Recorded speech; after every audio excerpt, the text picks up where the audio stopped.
কাজ বাজ এখনো 50টা বাকি আছে।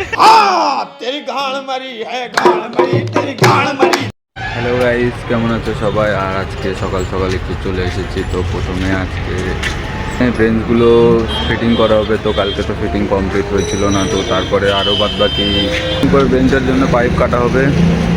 তো চলো একসাথেই কাজটা দেখি কী কী হচ্ছে, কীভাবে ফিটিং হচ্ছে। এই যে এইগুলো দেখতে পাচ্ছ, এইগুলো হচ্ছে বেঞ্চ, আর কালকে যেগুলো বানানো হলো, আর আজকে এই যে এইগুলো সেটিং করা হবে ঠিকঠাকভাবে। এটা এই যে ঠিকঠাক লেভেল করে না করলে পরে অসুবিধা হবে। তো চলো যে ভাই এদিকে ঠিকঠাকভাবে লেভেল করতে।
কাজটা দেখতে অনেকটা সহজ লাগলেও অনেকটা করতে অতটাই কঠিন, কারণ পাতলা পাইপ হোল্ডিংয়ের কাজ। তো একটু যারা হোল্ডিং করে তারা একমাত্র বোঝে যে পাতলা পাইপ ঝালাই করা কতটা কঠিন।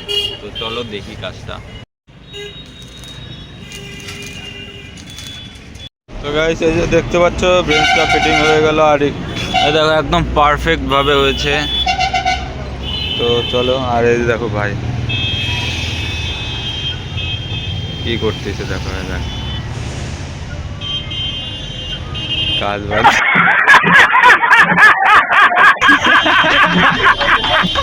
দেরি না করে এইভাবে বাকি বেঞ্চগুলো সেট করে ফেল।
তো গাইস, এই যে দেখতে পাচ্ছ এটা আমাদের লাস্ট বেঞ্চের ফ্রেমটা তো হচ্ছে।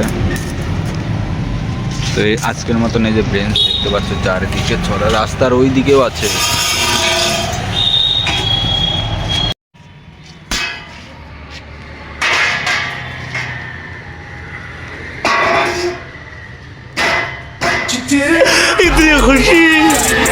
इतनी खुशी ও ভাই, এটা কি ভাই, 50টা কমপ্লিট। একটু আরাম লাগতেছে না? এখনো 50টা বাকি আছে। এখন নেক্সট কাজ হচ্ছে পাইপগুলো কাটা। তো চলো এখন পাইপগুলো কেটে নিই আগে, দেখি কতটা আজকে কাটা যাচ্ছে। তো গাইস দেখতে পাচ্ছ যে এই পাইপগুলো এখন মেজারমেন্ট করে কাটতে হবে। আর আমার যেহেতু আমি টেমপ্লেট আগে করে রাখছি, তো এই টেমপ্লেট মাপে মাপে এখন সব কেটে নেব।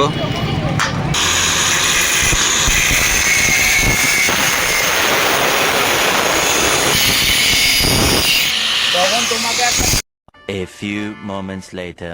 50টা বেঞ্চ সেটিং হয়ে গেল। আর বেঞ্চের নতুন বেঞ্চের জন্য যেগুলো কয়েকটা পাইপ কাটা বাকি ছিল, তো সেগুলো কাটলাম, আরও কিছু বাকি থাকলো। তো আগামী ব্লগে দেখাবো কাটিং, ওয়েল্ডিং আর ফিটিং। তো ভিডিওটা ভালো লাগলে অবশ্যই একটা লাইক, একটা কমেন্ট করে দিও। তো দেখা হচ্ছে আবার পরের ব্লগে। এখনকার জন্য এখানেই টাটা।